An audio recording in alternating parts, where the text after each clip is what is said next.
So you know when people say you reap what you sow? Well, are they really right? I was recently reading something about the just world hypothesis. It's the belief or an assumption that a person's actions will bring them what they deserve. So the good will get good things and the bad will get bad things. It's something that popular culture reinforces. Now there was a man who studied this and helped bring it to the light of the scientific community. So this man's name was Melvin J Lerner. He conducted several experiments on this topic. The first of which was done at the University of Kansas. It included 72 female subjects. In the experiment, they were made to watch a Confederate, someone who works with the scientists, who by the way was also female, do a learning exercise where when she got the answer wrong, appeared to receive painful electric shocks as punishments.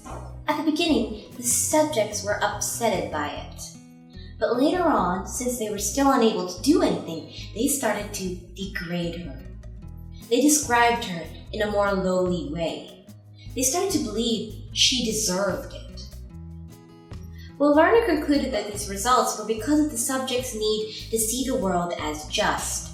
When they saw the Confederate being unjustly punished, they decided to make judgments on her. Their minds tried to shun the thought of good people getting punished with no rewards for their goodness.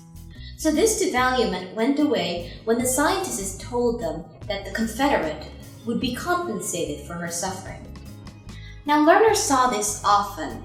He would often see people around him tending to think in this way.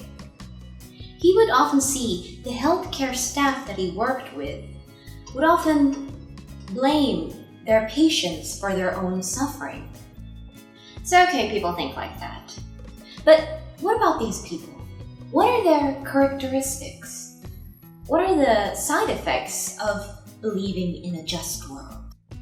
Well, based on surveys conducted by Rubin of Harvard University and Untitled Peplau of UCLA, the more a person believes in a just world, the more likely he is to be more authoritative, more religious, and more likely to derogate victims of social injustice. They were also more likely to think favorably of, and I quote from the paper, the Congress, the Supreme Court, the military, big businesses, and labor union. Another implication of believing in this just world is that they felt less of a want to change society or help victims of social injustice. Alright, so here's the matrix part. Most research on the just world hypothesis is on its negative social effects. But some research actually suggested that it may be good for us. I mean, it makes sense. Wouldn't you sleep better at night knowing that if you were good things would happen to you? So it's like red pill, blue pill. Take the red pill, you realize the world is unjust. Take the blue pill, you keep on pretending the world is just. The fact is, life can be a little unjust and a little tough. So be prepared. You never know when a dragon will knock on your door.